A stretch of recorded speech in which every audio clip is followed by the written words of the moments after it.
নমস্কার বন্ধুরা, আশাস কুকবুকে সবাইকে স্বাগত জানাই। আজকে তোমাদের সাথে আমি উচ্ছের একটা দারুণ রেসিপি শেয়ার করব। এভাবে যদি উচ্ছে রান্না করা যায় তাহলে কিন্তু খুবই কম তেতো লাগবে। আর কিভাবে রান্না করলে সেটা কম তেতো লাগবে সেটাই আজ তোমাদের সাথে শেয়ার করছি। অনেক সময় কি হয়, উচ্ছে বড়রাও কিন্তু অতটাও খেতে পছন্দ করে না, ছোটরা তো একদমই খেতে চায় না। কিন্তু যদি এইভাবে রান্না করো দেখবে যে খায় না সেও খেয়ে নেবে, ছোটরাও কিন্তু চেটেপুটে খেয়ে নেবে। ভীষণ টেস্টি হবে আর একটু তেতো কমই লাগবে। তাহলে চলো দেখে নেওয়া যাক কীভাবে আমি উচ্ছে রেসিপিটা বানাচ্ছি। এখানে আমি দেখো উচ্ছে নিয়েছি, উচ্ছে বা করলা যেটাই বলো সেটা নিয়েছি। আর দেখতে পাচ্ছ আমি পাতলা পাতলা করে একদম উচ্ছেগুলো কেটে নিচ্ছি। দেখেছো, এরকম পাতলা পাতলা করে উচ্ছেগুলোকে কেটে নিতে হবে। তাই সব উচ্ছেগুলো আমি একইভাবে কেটে নিচ্ছি। কেটে নিয়ে তারপর তোমাদের দেখাচ্ছি।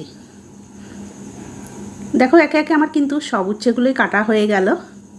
এবার একটা বাটির মধ্যে নিয়ে নিচ্ছি, বাটিতে কিছুটা জল নিয়ে নিয়েছি, জলের মধ্যে উচ্ছেগুলো নিয়ে নিলাম। নেওয়ার পরে এবার ওর মধ্যে অল্প একটু হলুদ গুঁড়ো দিয়ে দিচ্ছি আর অল্প একটু দিয়ে দিচ্ছি লবণ।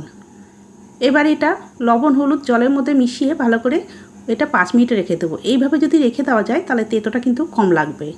এরপরে দেখো একটা আলু নিয়েছি, আলুটাকেও ঠিক উচ্ছের মতো করেই পাতলা পাতলা লম্বা লম্বা করে কেটে নিচ্ছি। যেভাবে উচ্ছেটা কেটেছি সেইভাবে কিন্তু আলুটাও কেটে নিচ্ছি। এই গরমের সময় যদি ভাতের সাথে প্রথম পাতে এইরকমভাবে উচ্ছে রেসিপিটা তোমরা বানিয়ে দাও, দেখবে তেতো কম লাগবে, সবাই খেয়ে নেবে।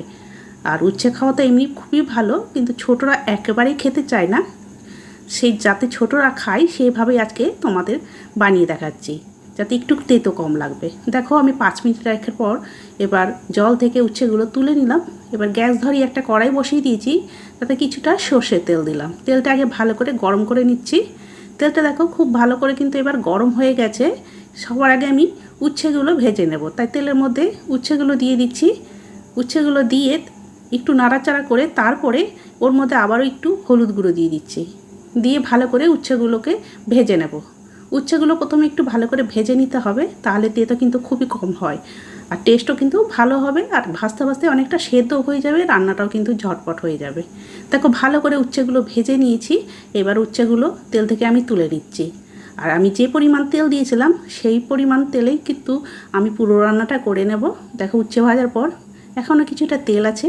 এবার আমি ওই তেলের মধ্যেই দিয়ে দিচ্ছি হাফ চামচের একটু কম কালো জিরে ফোড়ন। তারপরে কেটে রাখা আলুগুলো দিয়ে দিচ্ছি।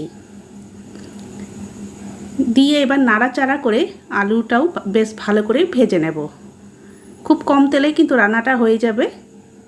আর এই গ্যাসের হিটটা কিন্তু মিডিয়াম টু লোয়ের কাছাকাছি রেখেই আমি আলুগুলো ভেজে নিচ্ছি, যাতে ভাজাও হয় তার সাথে সাথে আলুটাও কিন্তু খুব সেদ্ধ হয়ে যায়। সেই জন্যই অল্প হিটেই কিন্তু আমি আলুগুলো ভাজছি। নাড়াচাড়া করে ভালো করে আলুগুলো ভেজে নিলাম। তারপরে দেখো হাফ চামচ দিলাম আদা বাটা আর হাফ চামচ দিলাম জিরে গুঁড়ো, হাফ চামচ দিয়েছি হলুদ গুঁড়ো আর হাফ চামচেরও কম একটু দিয়েছি কাশ্মীরি লঙ্কার গুঁড়ো। এটা শুধু কালার আসার জন্য, তোমরা যে স্কিপ করতে চাইলে স্কিপ করতে পারো। পরিমাণ মতো লবণ এই সময় দিয়ে দিলাম। আর যেহেতু মশলাগুলো শুকনো দিয়েছি তার জন্য অল্প একটু জল দিয়ে এবার ভালো করে মশলাটা কষিয়ে দিচ্ছি। পুরোপুরি নিরামিষভাবেই আমি উচ্ছে রেসিপিটা বানাচ্ছি। যারা নিরামিষ খাও তারা কিন্তু এইভাবে বানিয়ে খাবে, দুর্দান্ত লাগবে আর তেতোটাও কিন্তু কম লাগবে। ভালো করে মশলাটা ভেজে নিচ্ছি। দেখো মশলাটা কিন্তু আমি ভালো করে নাড়াচাড়া করে ভেজে নিলাম। ভাজা এখানে আমার মশলাটা হয়ে গেছে আর আলুটাও দেখো কিন্তু অনেকটাই সেদ্ধ হয়ে গেছে। এবার 1 চামচ পোস্ত বেটে রেখেছিলাম, উচ্ছেটা যখন ভিজিয়ে রেখেছিলাম 5 মিনিট তখনই আমি বেটে নিয়েছি, সেই পোস্ত বাটাটা দিয়ে দিলাম। দিয়ে আবারও পোস্তটা একটু আলুর সাথে নাড়াচাড়া করে আর একটু ভেজে নিচ্ছি। পোস্তটা দিয়ে একটু নাড়াচাড়া করে ভেজে নেওয়ার পর এইবার দেখো ওর মধ্যে আমি কিছুটা জল দিয়ে দিলাম। তারপরে ভেজে রাখা উচ্ছেগুলো দিয়ে দিচ্ছি। আর এখানে আমি কিন্তু এখনও অবধি কোনো ঝালের জন্য লঙ্কা ব্যবহার করিনি, তাই লাল লঙ্কা মানে এটা কাঁচাই, সেটা হাফ টুকরো করে নিয়েছি কয়েকটা, সেটা কেটে দিয়ে দিলাম। আবার একটু জল দিয়ে দিচ্ছি। খুব একটা বেশি জল দেবো না, কেন এটা মাখা মাখা রান্না করব, মাখা মাখা রান্না করলেই ভালো লাগবে খেতে। এবার ঢাকা দিয়ে বেশি না 3 থেকে 4 মিনিট মিডিয়াম হিটে রান্না করে নিচ্ছি। 3 থেকে 4 মিনিট পর ফিরে আসলাম। দেখো এখানে কিন্তু আলু খুব সুন্দর সেদ্ধ হয়ে গেছে, পুরোপুরি একেবারে আলুগুলো মানে পুরো নরম হয়ে গেছে, খুব সুন্দর সেদ্ধ হয়ে গেছে। এবার সব শেষে ওর মধ্যে আমি অল্প একটু ঘি দিয়ে দিচ্ছি। এই ঘিটা দিলে কিন্তু দেখবে যে কোনো রান্নার ঘি দিলে কিন্তু তার স্বাদ বেড়ে যায়, আর তার সাথে খেতেও কিন্তু খুব ভালো লাগে। এইভাবে একবার রান্না করে দেখবে, দেখবে তেতোটা খুবই কম লাগবে। এখানে আমার রান্না হয়ে গেল, ঢাকা রেখে দিলাম কিছুক্ষণের জন্য। তারপরে এবার একটা প্লেটে সার্ভ করার জন্য নিয়ে নিচ্ছি। দেখো কতটা সুন্দর, আর খুব কম তেল মশলাতেই কিন্তু রান্নাটা হয়ে গেল ঝটপট। এইভাবে কিন্তু উচ্ছে রান্না করলে দেখবে তেতেও কম লাগবে, সবাই খুব সুন্দরভাবেই খেয়ে নেবে। আর ভাতের সাথে প্রথম পাতে এই গরমের সময় এইভাবে উচ্ছে রেসিপি কিন্তু প্রত্যেকেই বানিয়ে খাবে। খেতে কিন্তু খুবই ভালো, আর শরীরের পক্ষেও ভীষণ উপকারী।